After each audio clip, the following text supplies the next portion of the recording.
It was just another cold autumn morning in Boston, the kind of day when students rush in, teachers take their time drinking coffee, and the school library remains empty, silent, like a forgotten reliquary amidst the noisy routine. No one imagined that, at that very moment, something buried for decades was about to emerge from the shadows, not by the hands of an adult, but by the hands of a boy who just wanted to escape math class. In the dustiest corner of the library, among crooked shelves and neglected books, Elijah found a strange volume. There was no title, no code on the spine, just a worn leather cover and an ancient lock, which broke with a soft snap. This was no ordinary book. It was a diary. And what was written inside didn't seem like a simple story. It seemed like a confession, or worse, a warning. Names of people no one remembered, dates that coincided with records of forgotten disappearances, symbols drawn with obsessive precision, and a map folded between the pages with markings that indicated something hidden, something that should never have been unearthed. Hours later, the school would be sealed off. The police would take over the place. Journalists would swarm like vultures around the news. But it all started there, with a 12-year-old black boy, alone, invisible to the eyes of the school, but attentive to what no one else noticed. And now, amidst the chaos of the present and the whispers of the past, the question no one dares to ask is also the most frightening. What was being hidden within those walls for so long, and why has it only now come to light? To find out, we need to go back to the beginning, to the moment Elijah opened that diary and awakened a secret that had slumbered silently for more than 40 years. If this story already has you hooked, subscribe to the channel and hit the like button. The next Graveyard Tales are even more disturbing. While the entire town was buzzing about the mysterious diary that seemed to have emerged from the shadows of the past, few knew who had truly been responsible for bringing the truth to light. His name was Elijah Carter, a boy of just 12, who always walked the school hallways with silent steps and a watchful gaze, as if observing every detail that others overlooked. Elijah wasn't popular, nor was he part of the noisy groups of friends who gathered during recess. On the contrary, he was the kind of boy who preferred the company of books to the company of people, and because of this, he was often seen as odd by his classmates. His routine began early. Elijah lived with his mother, a nurse who worked long shifts at the city hospital and rarely had time to walk her son to school. He never knew his father. This absence made him even more withdrawn, but it also strengthened a rare quality, the ability to listen quietly and perceive what no one else did. Upon arriving at school, while others rushed to the gym or crowded into the cafeteria, Elijah would head for the library. That quiet space, filled with tall bookshelves and the lingering scent of old paper, was the only place where he felt at peace. There, he spent hours leafing through dusty encyclopedias, old magazines, and novels that few students bothered to touch. The librarian, a lady named Mrs. Thompson, liked to see him around, but never suspected that that curious boy was capable of finding something that would change the history of the school forever. Despite his intelligence and sensitivity, Elijah carried a burden few realized. He was the target of constant teasing from some classmates who mocked his shyness and the fact that he was always alone. They called him the ghost of the library, or the invisible boy. And although Elijah didn't react, each word stung like a wound opening a little wider. What no one knew was that this very loneliness, which to many seemed like weakness, was shaping in him a quiet strength and courage that would soon reveal itself. On cold nights, Elijah would write in a notebook hidden under his bed. He would record thoughts, draw symbols he saw in books, and even make up stories about characters fighting enemies greater than themselves. Perhaps it was his way of coping with reality. Perhaps it was just imagination. But the truth is that this practice prepared him, without him even realizing it, for what he was about to experience.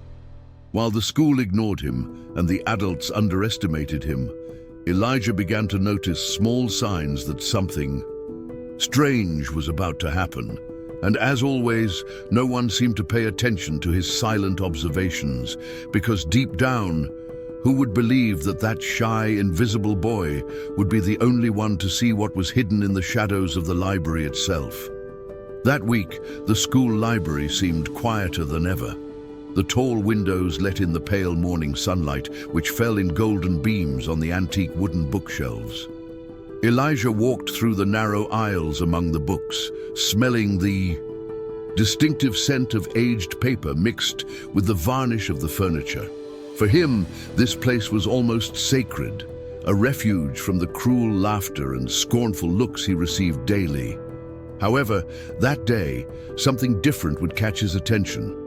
While helping the librarian organize some volumes, Elijah noticed a small irregularity on one of the oldest shelves, located in the least frequented corner of the library. Among the thick, hardcover books, there was an empty space, almost imperceptible, as if a volume had been taken out long ago and never returned. The detail might have gone unnoticed by anyone, but not by the watchful eyes of this boy who always sought meaning in the seemingly ordinary. Driven by a curiosity that grew by the second, Elijah approached and ran his fingers through the space. It was then that he felt something different. Behind the row of books, there seemed to be a cavity, as if the shelf hid a secret compartment. His heart raced. He pulled one of the volumes aside and, with a gentle push, revealed a grimy book covered in dust and cobwebs, as if it had been forgotten for decades. The cover was dark brown leather, weathered with age, untitled and unmarked. Elijah held it with trembling hands, and a strange sensation coursed through him. The silence in the library seemed even denser, as if the entire room were holding its breath, waiting to see what he would do. He looked around. No one seemed to notice. Mrs. Thompson was distractedly sorting files at the counter, and his colleagues, as usual, were far away, laughing in the hallway. As he brushed the dust from the cover, Elijah sensed that the book held more than fabricated stories. There was a weight to it, as if it held secrets that should never be revealed. The yellowed edges of the pages seemed almost to whisper as he began to open it, and his eyes reflected a mixture of fear and fascination. It was as if fate had placed this book in his hands, just waiting for someone brave enough to discover what was hidden within. But as he turned the first page, Elijah realized that this wasn't just forgotten literature. It was a real record, written in a firm hand and dated many years ago.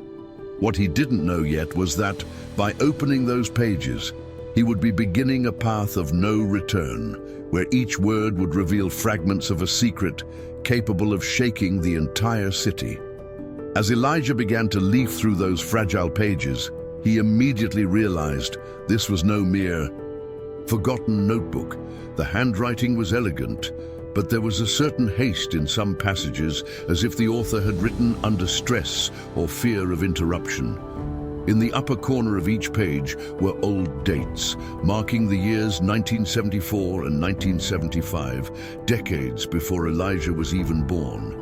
Among the entries were notes about strange events, secret meetings, and even descriptions of places within the school itself that no longer existed. But what caught his attention most were the names. In several passages, students' names were listed, accompanied by words like absent, transferred, and missing. Elijah frowned, trying to understand if this was some kind of fiction, but soon realized the records were too accurate to be fabricated. There were details about classes, schedules, and teachers, like a diary of events hidden from public knowledge. As he read, he found an even more disturbing note: repeated mentions of Howard Benson, a history teacher who, according to the diary, was somehow connected to unfinished investigations. The author described suspicious meetings, strange symbols scrawled in notebooks, and even encounters in isolated areas of the school. Elijah felt a chill run down his spine, imagining that name still echoing in the halls. After all, Mr. Benson still lived in town, remembered as an exemplary educator who had retired years ago. Each page felt heavy in his hands. Some contained small ink drawings, geometric symbols Elijah had never seen before, but which seemed to repeat themselves in a calculated way, like a secret language. He turned a page and found, wedged between two pages, a scrap of old, yellowed newspaper. The headline reported the unsolved disappearance of a 13-year-old schoolgirl. The disturbing detail was that her name was also written in the diary, in the same precise handwriting, accompanied by a short note. Last seen in the library.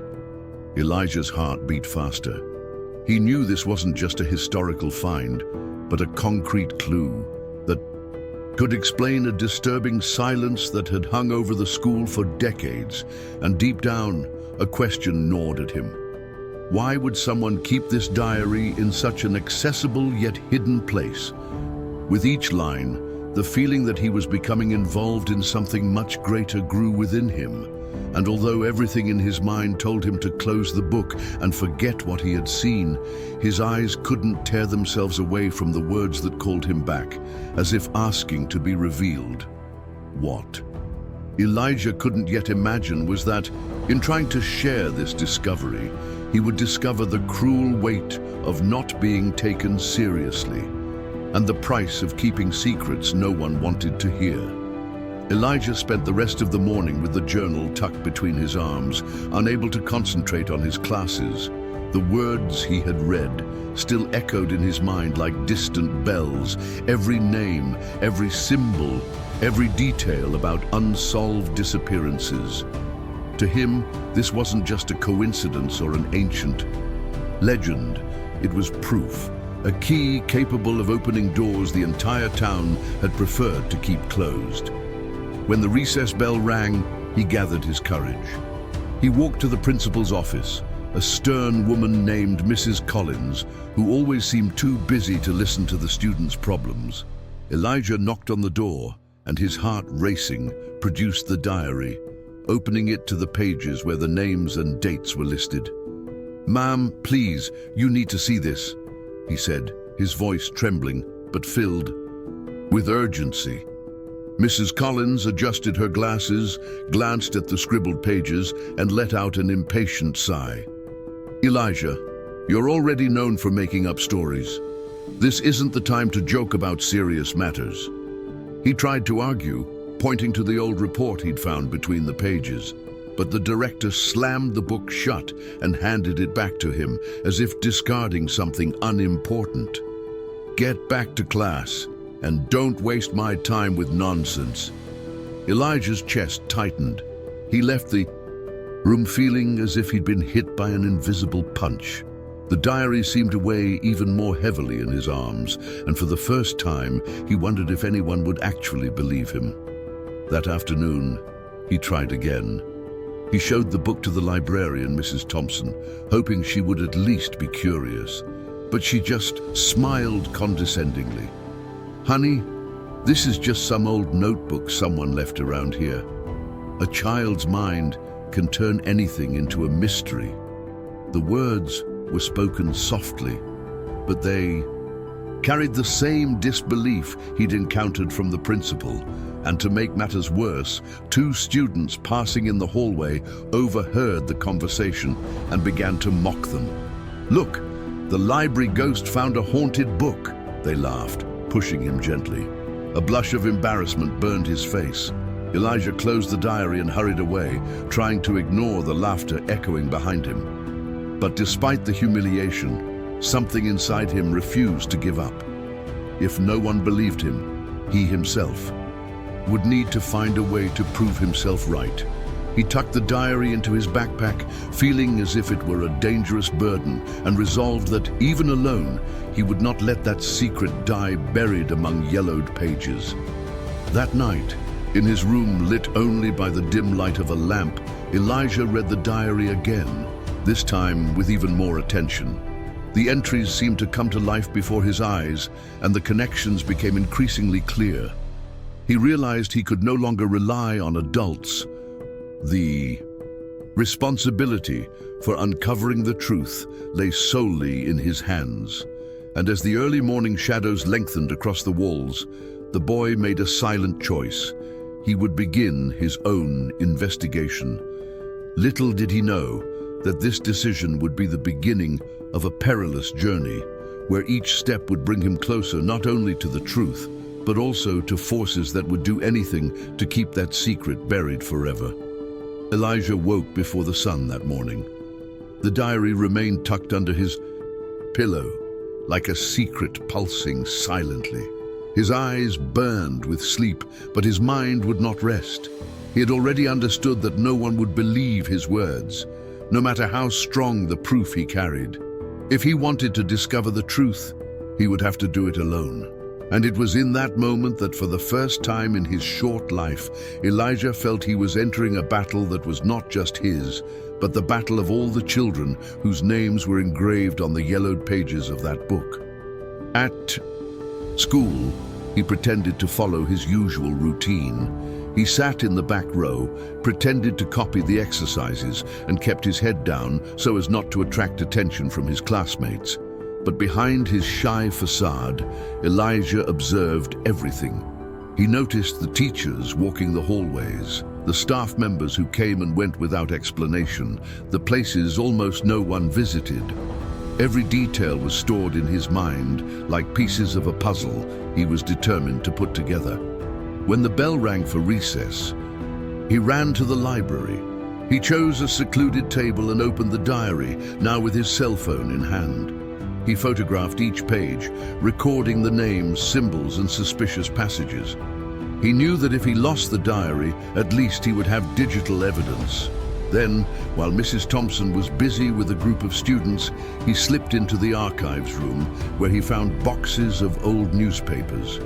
Among the dusty stacks, he searched for matches with the diary's dates, and there they were, headlines about missing students, inconclusive investigations, accounts of desperate families. What struck him most was that none of these articles were ever discussed in the school hallways. It was as if the entire community had decided to forget. At home that night, Elijah turned on his mother's old computer and accessed the city's public records. He typed in the names listed in the diary and confirmed that many of them were listed in unsolved missing persons files. Each discovery deepened the feeling that the diary was not just a forgotten memory, but a disguised confession.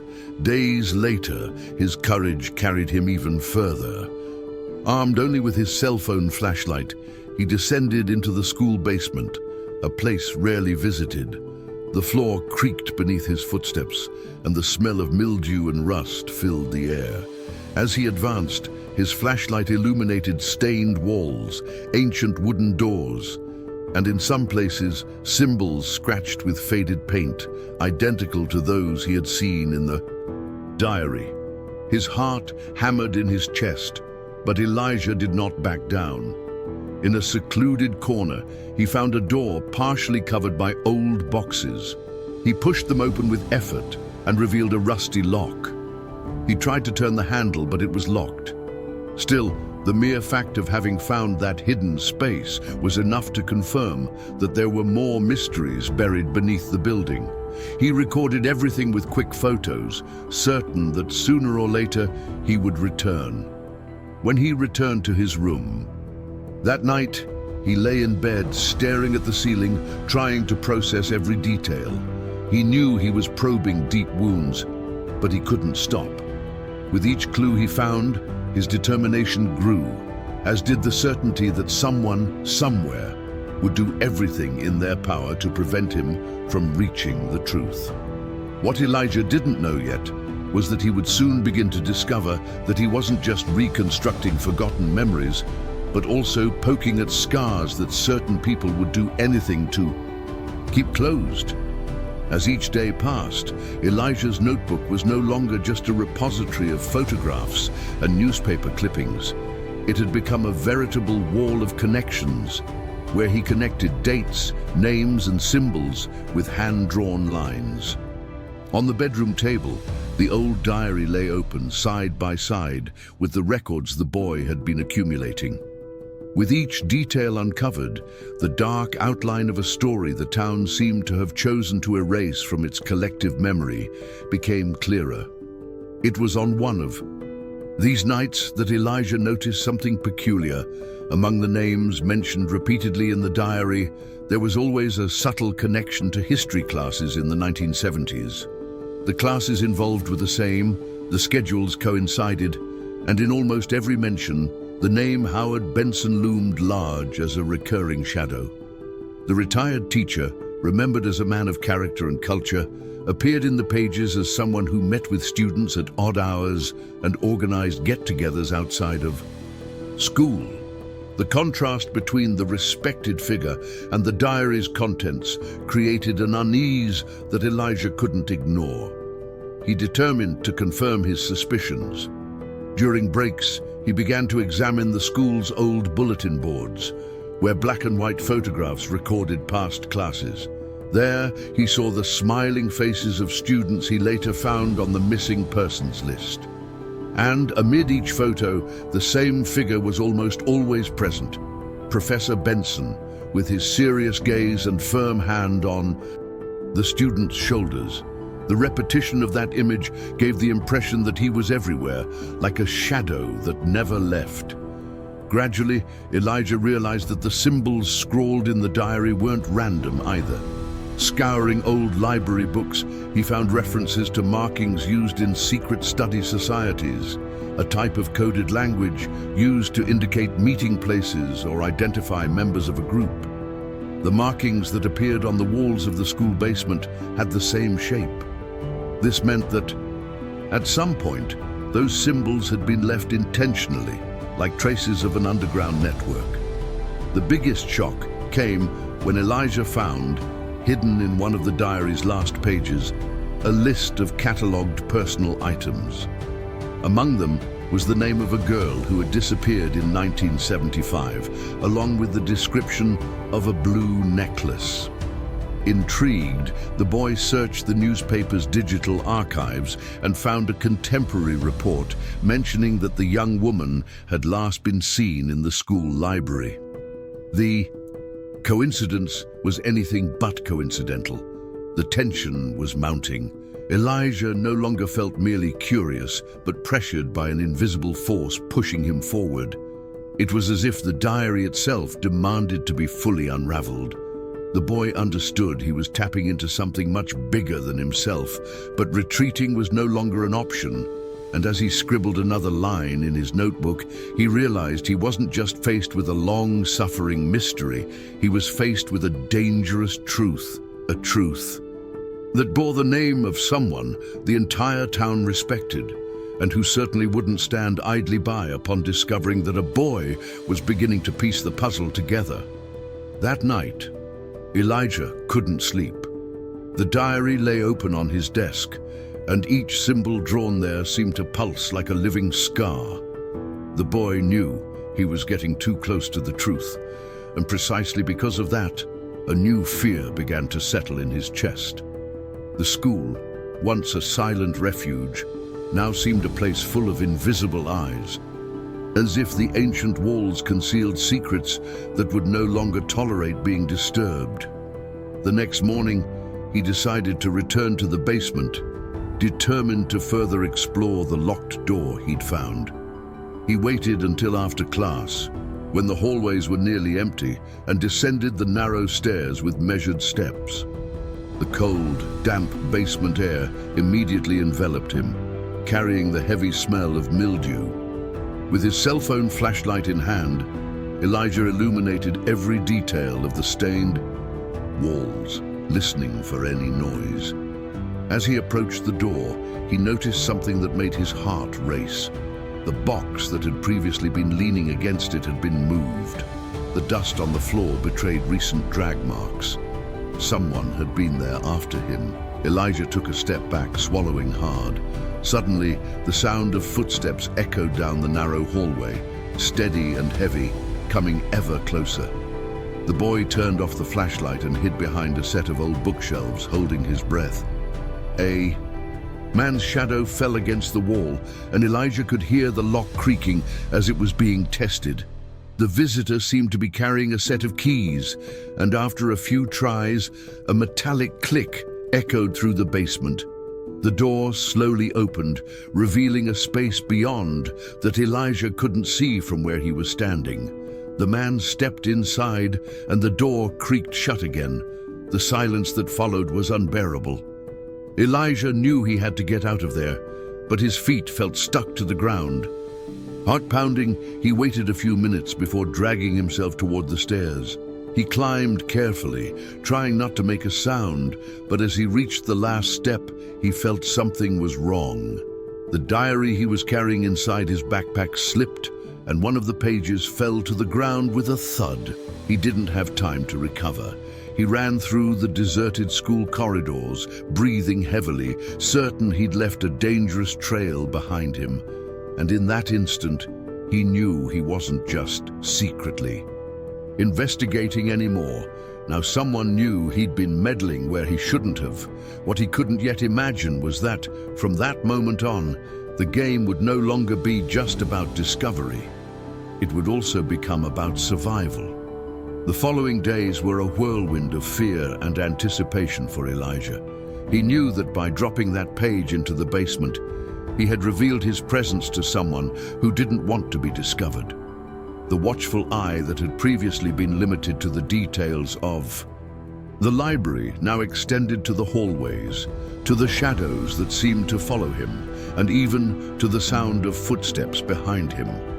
The feeling of being watched followed him like a ghost, and faced with this weight, he realized he could no longer carry the diary's secret alone. It was then that he looked for Officer Daniels, a police officer who had helped students in minor situations and who had always shown kindness. Elijah met him in front of the school, in the patrol car.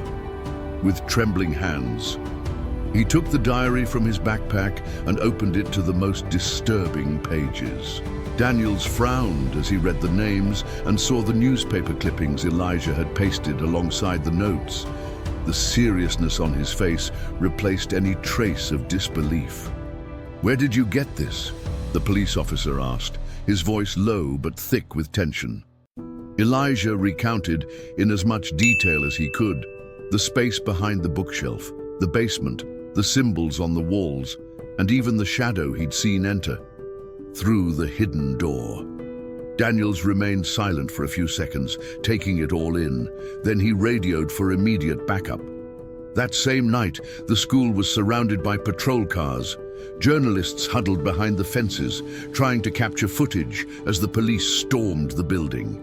Elijah, sheltered inside Daniels's car, watched the action with wide eyes. Every siren, every order shouted by the officers seemed to echo within him as confirmation that his discovery was not just a figment of his imagination.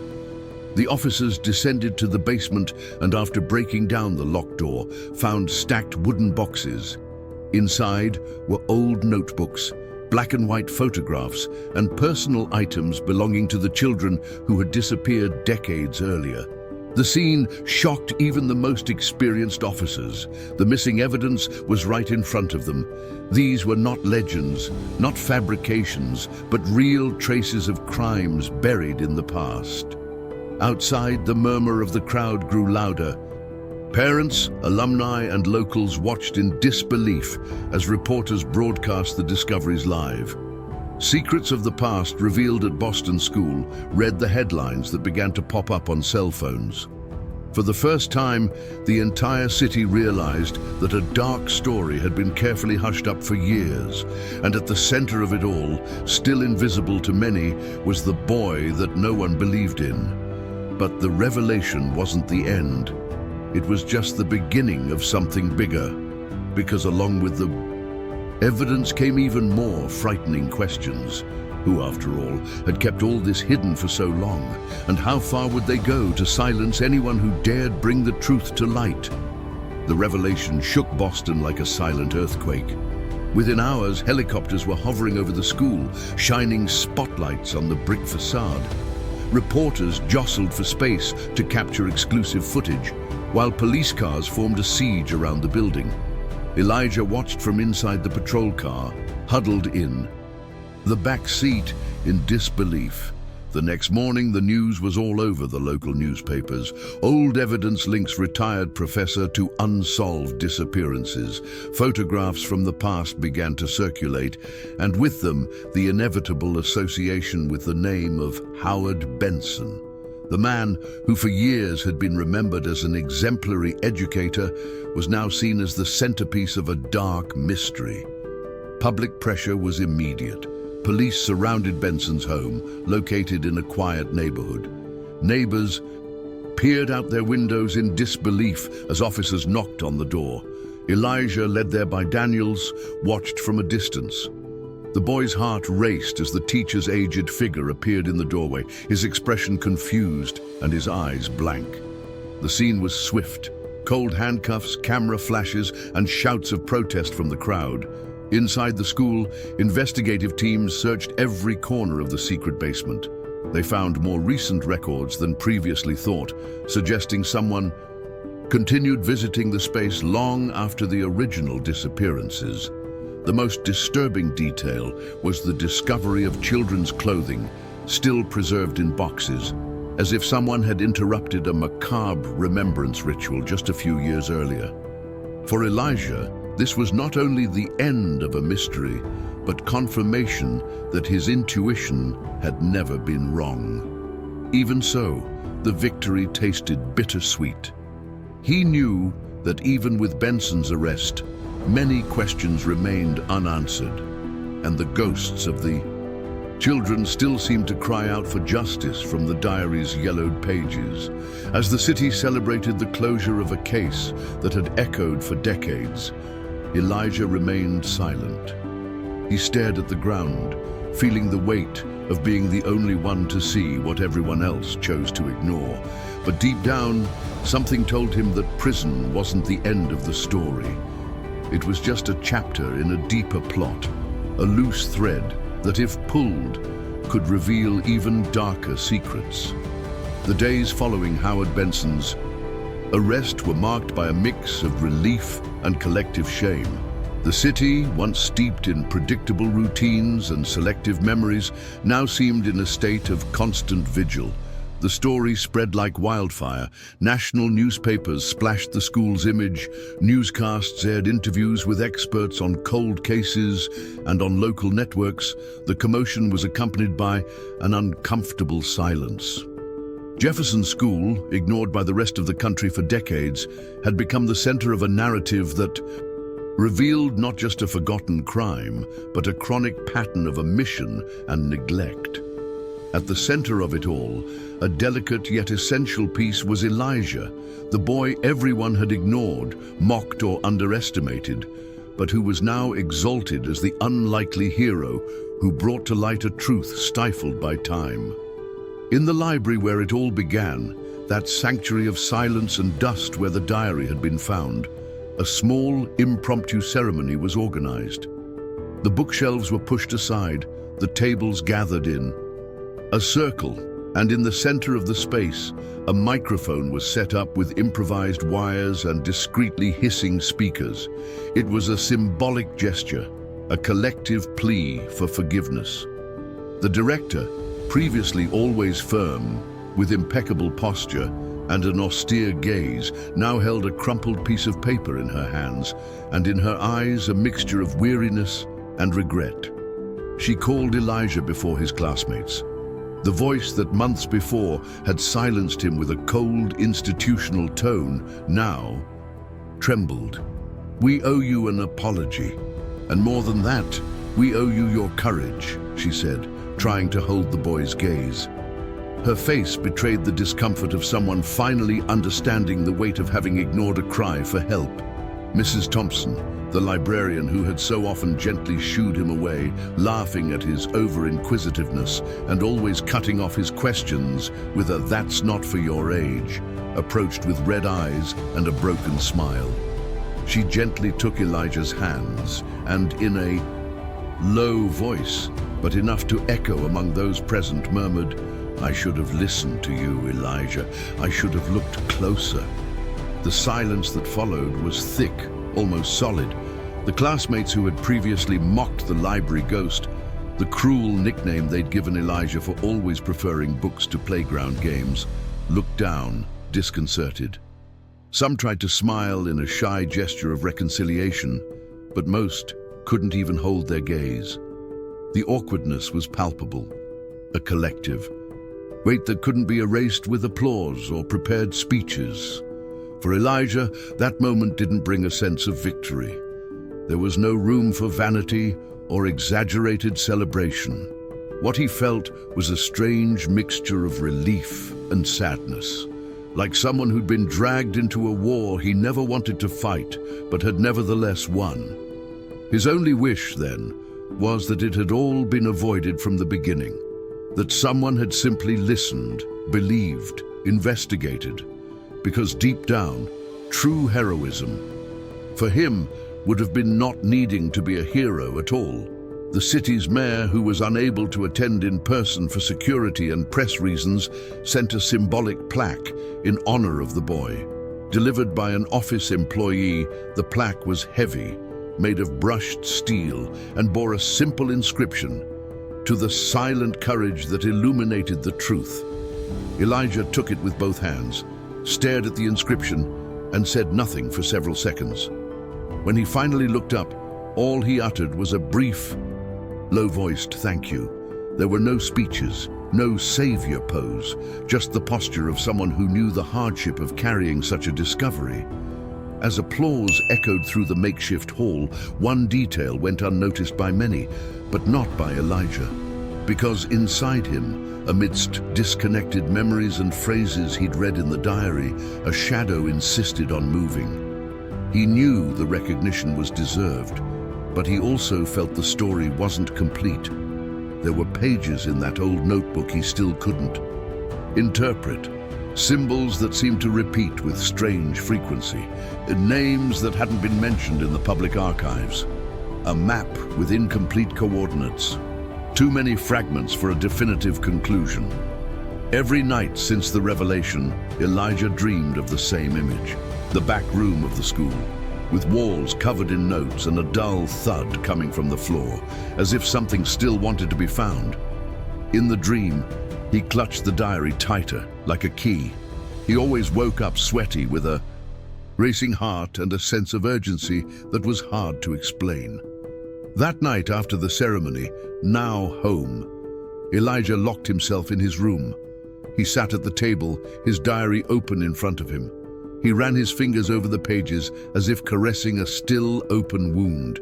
Here were the hidden stories of victims no one sought, the secrets of respected people who had silenced accusations in exchange for reputations. But there were also clues that Howard Benson might not have acted alone.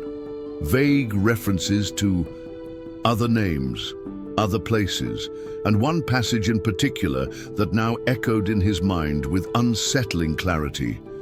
The network doesn't end here. Boston is just a dot on the map. Elijah reread that sentence more than 10 times, trying to understand what it really meant. Was it just the paranoia of a disturbed man? Or was there something bigger, something more widespread, something he had just unwittingly triggered? The police officer's words at the press conference came back to him. There are indications of interstate connections, but the press had ignored that part. The city, relieved, wanted to close the case there. But Elijah didn't, because the weight he felt on his chest didn't just come from the responsibility of what he'd revealed. It came from the intuition that this was just the beginning. And in the silence of his room, with his diary open, a flashlight lit, and the night consuming the windows, he made a decision. As long as there was one page left ununderstood, he would not close that book. Because sometimes true recognition doesn't come from applause or metal plaques. It comes from the courage to keep going, even when everyone thinks it's over. That night, the library was empty. Silence hung over the tall shelves like an invisible veil, broken only by the creak of the wooden floor beneath Elijah's footsteps. He walked slowly, his gaze lost in the corridors that had so often been his refuge. Now, that place held a new meaning. It was here that he had found the diary that had changed the fate of an entire city. Elijah stopped before the dusty bookshelf where it had all begun. He ran his hand over the empty space, remembering the moment he had first pulled out the book. He closed his eyes and took a deep breath, trying to ease the weight he still felt on his shoulders. The diary, now sealed in an evidence box under police custody, was no longer in his hands. But the echo of the written words remained alive within him, as if begging never to be forgotten. As he walked to the table near the window, his eyes fixed on a barely noticeable detail. Between two shelves in the corner, barely hidden by the shadows, sat another dark-covered volume, similar to the first. Elijah approached with slow steps, his heart racing as if sensing this was no coincidence. He reached out, and upon touching the cover, he felt the same strange energy that had invaded him the day he had first discovered it. For a moment, the boy hesitated. The weight of everything he had faced was still too fresh, but his curiosity and courage prevailed. He pulled the book out and noticed an inscription on the spine, almost faded by time. Elijah swallowed and, with trembling hands, opened the first page. The sound of wind blew through the library windows, as if blowing in response to the gesture. Elijah looked up, staring into the emptiness of the room, and understood that his journey was not yet over. Some secrets don't want to be buried. They return, persist, and always find someone willing to reveal what most would rather never know. And it is precisely here that the inevitable question arises. How far can a boy's courage go when the shadows of the past keep calling? If you want to discover where this story can take us and not miss any future stories, subscribe to the channel now, turn on notifications, and follow each chapter of this journey. Because in the end, the truth may be hidden on the next page.